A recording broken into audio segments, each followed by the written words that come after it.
Good evening, everyone. Today I'm going to start us off with a simple question. Is there anyone here who has to present today? Now, I imagine you all feel pretty anxious about it. Am I correct? Now, being anxious isn't a very fun feeling, but imagine that every time you're about to talk to someone or walk near someone you feel like you are giving a presentation. Again, probably not going to be fun. So based on my questions, do y'all have any guesses as to what I'm about to talk about?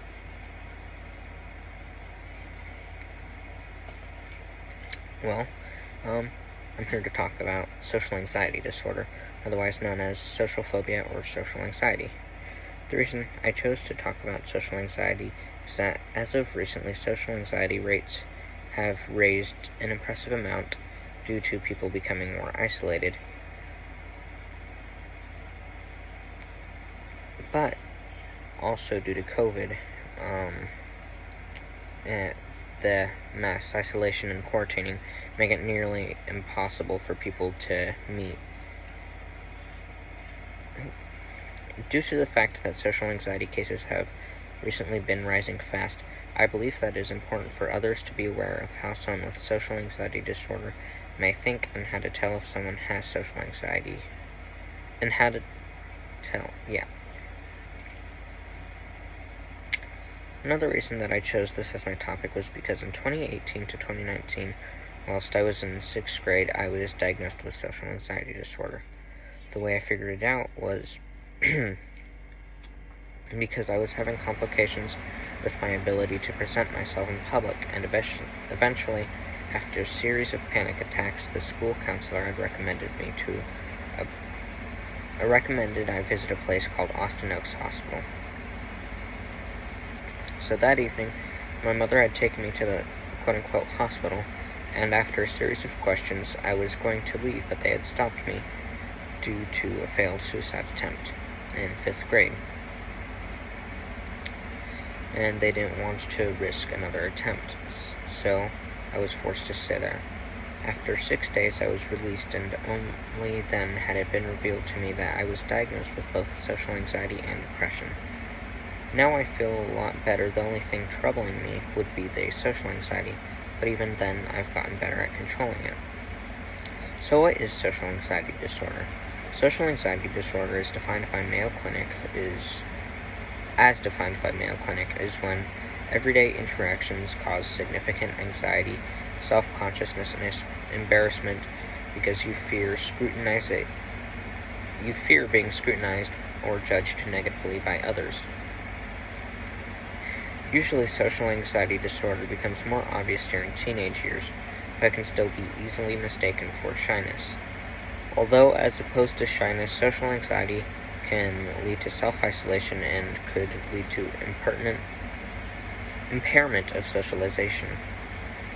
Due to the fact that a person suffering from social anxiety will limit their interactions with other people due to their fear of this,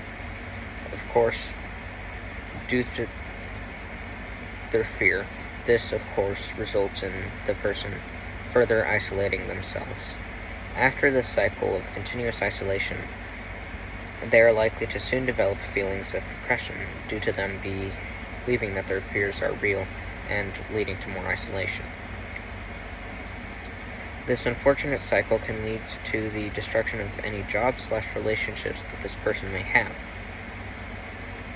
From an outside perspective, the idea of social anxiety and how someone who suffers from it thinks would seem illogical, and like something you know isn't true.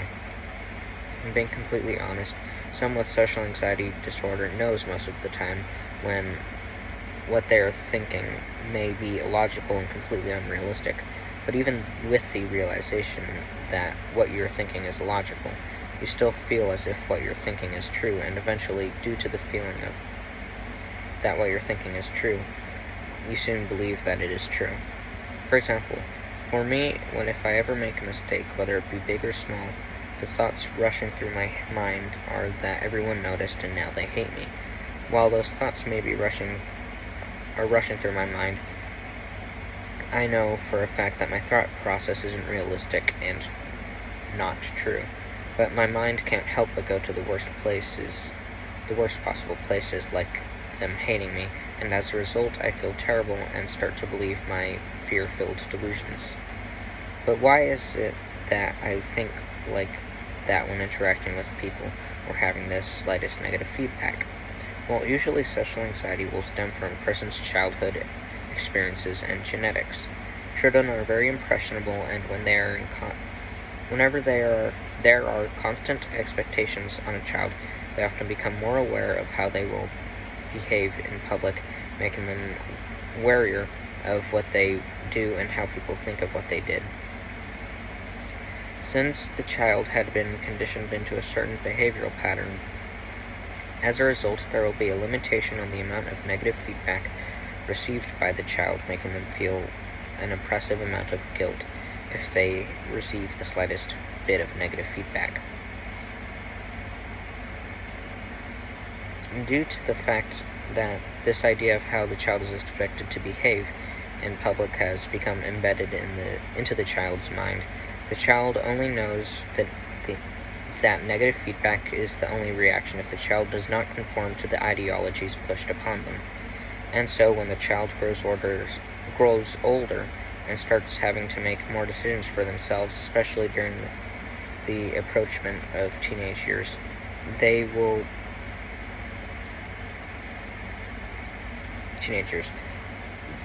be more worried about how people perceive them based on the decisions that they're making. The child may attempt to suppress these thoughts of being judged, but due to these ideologies being implanted into the child's mind, their subconscious will begin to think, hey, this person doesn't think I'm nice enough. Or wait, maybe this person thinks I'm talking too much.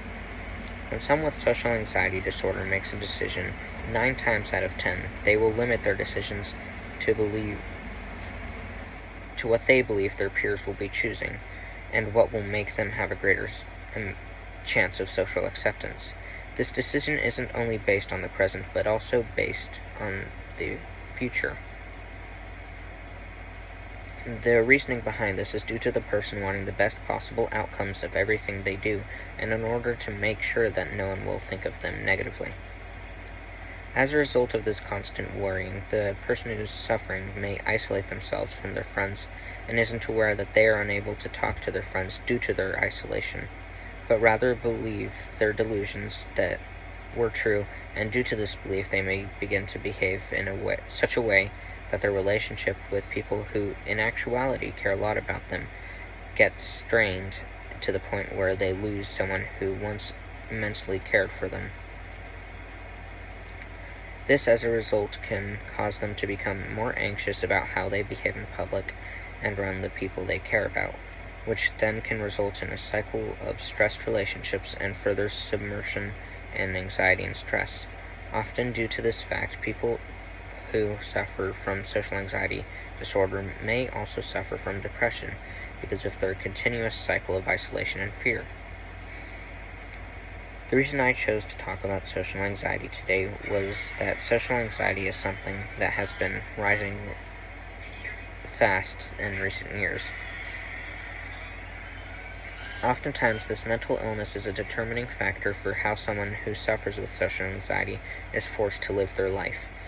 Even though the person is oftentimes aware of the idiocy going through their head, they have no choice in the end and get negatively affected due to something out of their grasp. Just because some parents cared for a child in the best way and wanted them to be fair and kind to other people, this child was forced to live their life in a constant cycle of fear and depression. Although something that is often overseen by the person is that they aren't helpless. During this talk, I may have made social anxiety disorder sound like a helpless and inescapable hell, but people who suffer from social anxiety are fully capable of enjoying their lives like everyone else. Maybe not all of the time, but even then they will find their people, the people who love them even through the mistakes they make, people who will accept them for who they are and won't judge them based on their fears and perception of reality. Those people are the people who they will learn and to understand and love. Those are the people who they won't be anxious around. They'll feel like family to each other. And even when there may be struggles because someone may do something stupid, in the end they will forgive and move on. The reason why is because they will see each other beyond the point of how you behave, and the person who suffers will eventually realize this with them. Everyone is not only capable, but deserving of making their life more enjoyable and revealing who they truly are at heart. Now, the path isn't easy. As a matter of fact, I've been on the path for nearly 3 years now. I doubt that I'll ever get 100% better, but I won't give up hope, because even when the path is treacherous and kicks me in the ass, I get back up and continue on stronger than before.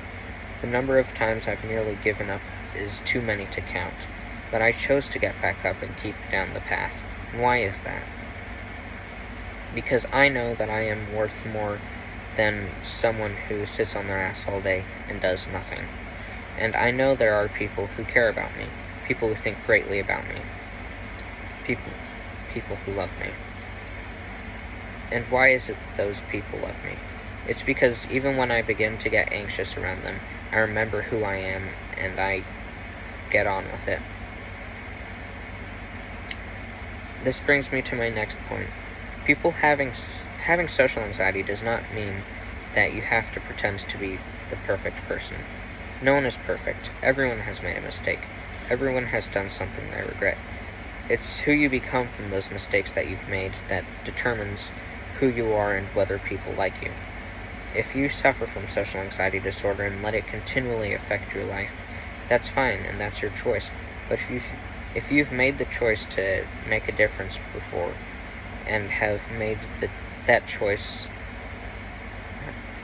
But if you have made the choice to make a difference before, or have just made that choice, it is not an easy path.